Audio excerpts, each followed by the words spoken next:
تخيل انك عايش في سنة 2025 ولسه الانترنت عندك محدود وسرعته ليست الافضل واسعاره نار. طب ازاي اصلا واحنا بلد بتصدر الانترنت لدول تانية؟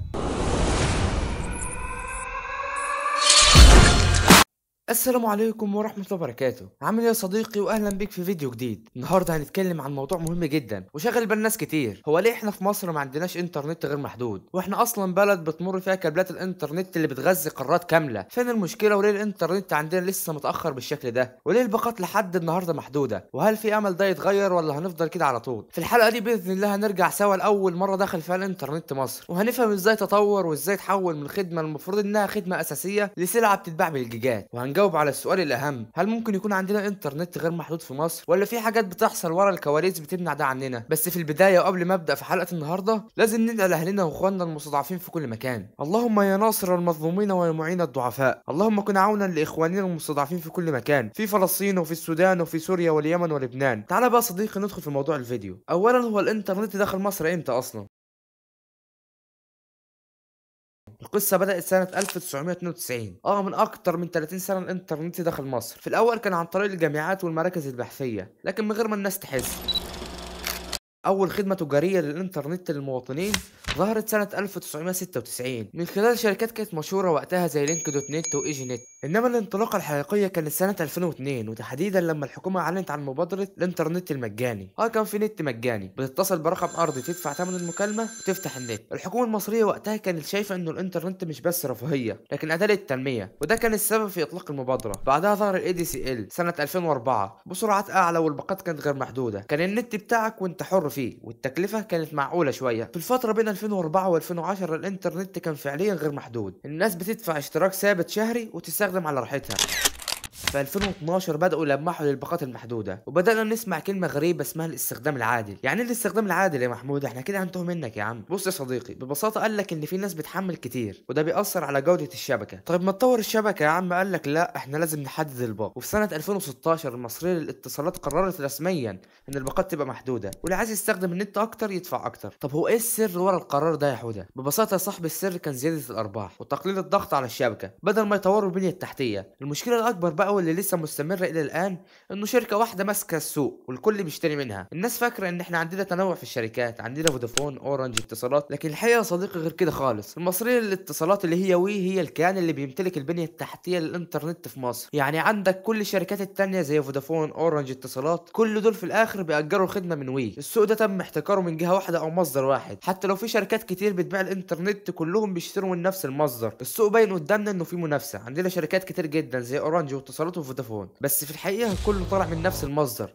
انت بتختار اللوجو بس. طبعا لما تكون شركة واحدة ماسكة البنية التحتية كلها تقدر تتحكم في الاسعار والجودة والسياسات، كلنا تحت رحمتها. يعني ببساطة مفيش نت من غير المصرية للاتصالات. المصرية للاتصالات في 2023 اعلنت انها حققت ارباح تتعدى ال 11 مليار جنيه، رقم مهول، وده اغلبه جاي من خدمات الانترنت الارضي اللي احنا بندفعها. وقتها تقريبا اقل باقة كانت ب 150 جنيه، تشحنها ما تكملش 10 ايام وتخلص، تضطر تجددها او تشحن باقات اضافية. دلوقتي نفس النظام، مش بتكمل 10 ايام برضه والسعر اغلى. يعني مش بس الانترنت محدود، لا ده كمان بيستنزفك ماديا بدون اي مبرر واضح. الحاجه الغريبه جدا بقى ان مصر مش مجرد مستخدم للانترنت، لا دي مركز عالمي لنقل الانترنت. عندنا كابلات بحريه بتمر فيها الداتا بين اسيا واوروبا. الكوابل دي بتعدي من مصر وبتروح على دول زي السعوديه، ايطاليا، والامارات. والمفاجاه يا صديقي ان كل الدول ديت عندها انترنت غير محدود وسرعات خرافيه. مصر بتصدر الانترنت لدول عندها خدمه احسن من اللي بتقدمها لشعبها. يعني حرفيا احنا ترانزيت عالمي للانترنت، بنعدي الداتا اللي بتغذي اوروبا والخليج، بس احنا كشعب مش قادرين ناخد انترنت محترم. طب يا عم انت دلوقتي بتدفعنا فلوس كتير جدا في باقات محدوده، وكمان بعض الاحيان الخدمه بتكون زباله.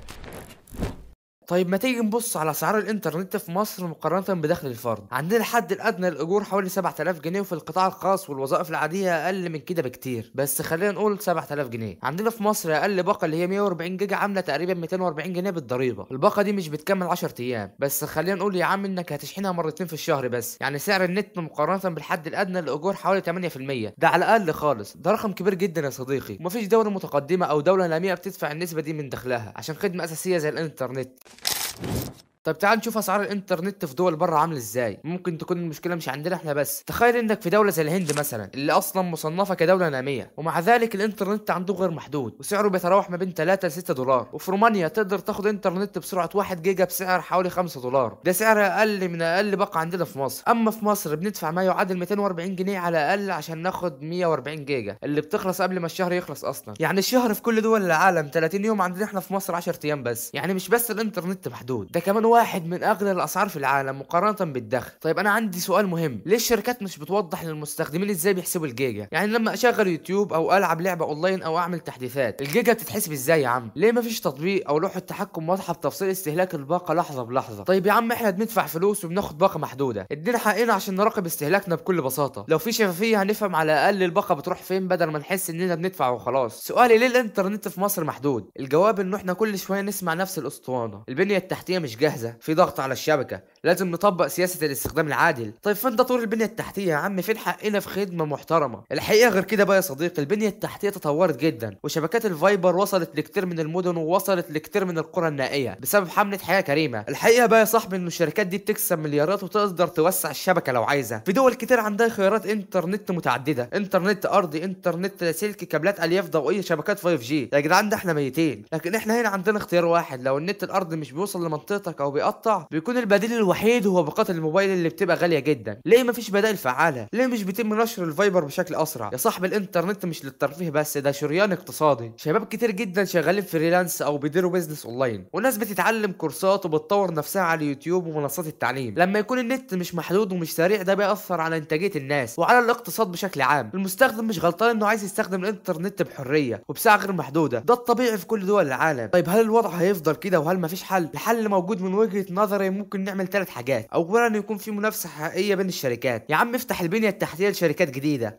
ما تخليهاش محتكر على المصريه للاتصالات وهي اللي تتحكم فينا. لما يكون في احتكار، الشركات مش بتكون مضطره تطور من نفسها. ليه اطور السرعه بتاعتي او ازود الباقات او نخليها غير محدوده وانا كده كده ضامن الزبون؟ لكن لو في منافسه حقيقيه هتشوف العجب، هتشوف سرعه اعلى، هنشوف عروض احسن، هنشوف خدمه عملاء محترمه. يعني وجود اكتر من حد بيوزع الانترنت في مصر هو اللي هيخلي السوق يتحرك. وكمان لازم نخلي فيه رقابه فعاله من جهاز تنظيم الاتصالات، واحنا لو طالبنا بحقنا بطريقه شرعيه وكويسه اكيد هيكون في حل. في 2020 حصلت حمله كبيره اونلاين وهي انترنت غير محدود في مصر، لكن تم تجاهلها. دلوقتي ممكن نتحرك صح، مش بشويه هاشتاجات او كلام فاضي. نكتب شكاوى محترمه يا صديقي، نضغط على النواب، نتواصل مع جهاز تنظيم الاتصالات، نعمل حملات توعيه منظمه، وكل ما الصوت يزيد الضغط هيزيد، وساعتها ممكن نلاقي تغيير فعلا. في النهايه بقى يا صديقي، احنا مش بنطلب رفاهيه، احنا بنطلب خدمه انترنت محترمه تليق بشعب بيشتغل ويتعلم ويتواصل من خلاله. الانترنت مش رفاهيه، دي حاجه ضروريه جدا زي الميه والكهرباء. والسؤال البسيط اللي لازم نفضل نردده، ليه الانترنت في مصر لسه محدود في بلد بتصدر الانترنت لدول تانية؟ ما تنساش بقى يا صاحبي تقول لي رايك في الكومنتات، ولو عندك اقتراحات ممكن نحل بيها مشكله الانترنت في مصر ما تنساش تكتبها. وقبل ما انهي الفيديو حابب اسالك سؤال، هل تتوقع انه الانترنت في مصر هيكون غير محدود في يوم من الايام؟ وبس كده يا صديقي، سلام.